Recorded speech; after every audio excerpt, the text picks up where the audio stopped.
Bonjour à toutes et à tous et bienvenue dans cette nouvelle édition du JT de la rédaction de News Assurance Pro. Nous sommes le lundi 19 mars 2012, voici les titres. L'événement de la semaine a été la publication des résultats de Groupama. Malgré une très lourde perte d'1,76 milliard d'euros, la direction générale veut croire en l'avenir. Ensuite, nous reviendrons sur l'actualité de la semaine dernière et nous ferons un point spécial sur l'utilisation des plateformes santé par les assurés. Ils étaient attendus depuis plusieurs mois, avaient suscité fantasmes et commentaires et ont fini par se révéler à la hauteur des attentes. Les résultats de Groupama pour 2011 sont catastrophiques, avec une perte de 1,76 milliard d'euros, supportée par les fonds propres du groupe. Malgré tout, comme vous allez l'entendre dans cette interview, la direction générale veut croire en une année 2012 meilleure, grâce à une stratégie basée sur les économies et sur le recentrage, justement sur le métier d'assureur.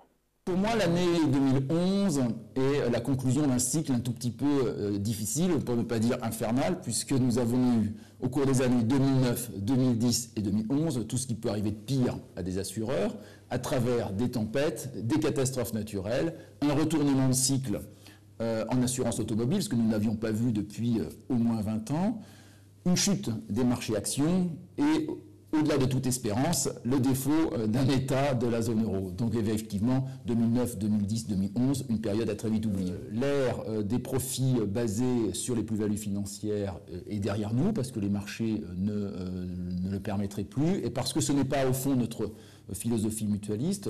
Nous sommes des assureurs. Moi, au premier plan, je suis un assureur de métier. Et je voudrais qu'on revienne à ce qui est finalement le cœur de notre rentabilité, à savoir les bénéfices sur notre savoir-faire d'assureur. Pour cela, nous allons travailler sur le renforcement de nos politiques techniques, ce qui ne veut pas dire des hausses de tarifs, mais du professionnalisme dans la sélection de nos risques. Et par ailleurs sur des réductions de coûts à travers des plans d'économie. Les plans d'économie ne vont pas se concentrer sur telle ou telle ligne, mais vont toucher l'ensemble de nos dépenses, que ce soit des dépenses de communication, des dépenses de fonctionnement, des dépenses publicitaires, des dépenses informatiques naturellement, parce que ça représente dans les sociétés d'assurance des budgets importants.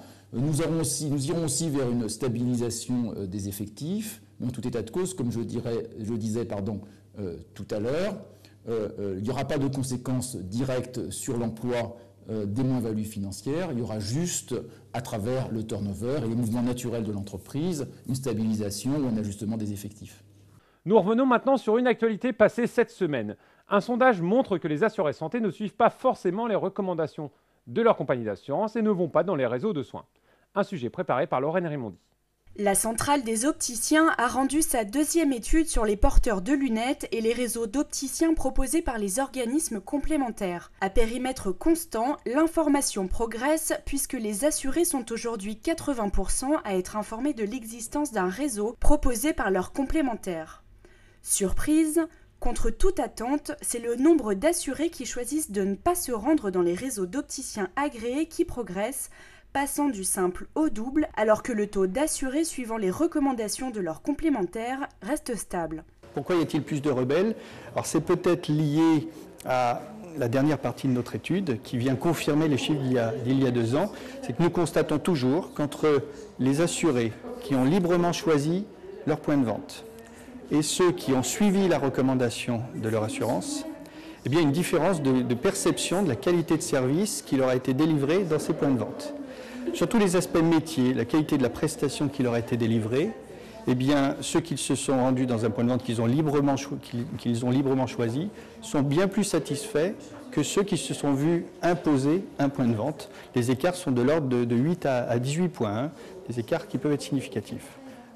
On a par contre des critères qui sont plus appréciés au sein du magasin qui a été recommandé par la mutuelle sur tous les aspects liés au remboursement, à la qualité du remboursement, au rapport qualité-prix. Néanmoins, ces écarts sont assez faibles, c'est de 1 à 2 points entre la perception par ceux qui ont choisi leur point de vente et ceux qui ont subi, ou en tout cas qui ont suivi la recommandation de leur mutuelle. Je vous propose maintenant de découvrir le programme de la semaine sur News Assurance Pro. Mercredi, vous avez rendez-vous avec le JT des réseaux. La semaine dernière, nous parlions des résultats d'April et de la lutte anti-blanchiment. Cette semaine, nous parlerons de l'actualité des intermédiaires d'assurance. Voilà, c'est la fin de cette édition. Je vous donne rendez-vous la semaine prochaine pour un nouveau JT de la rédaction de News Assurance Pro. D'ici là, très bonne semaine à toutes et à tous sur notre site.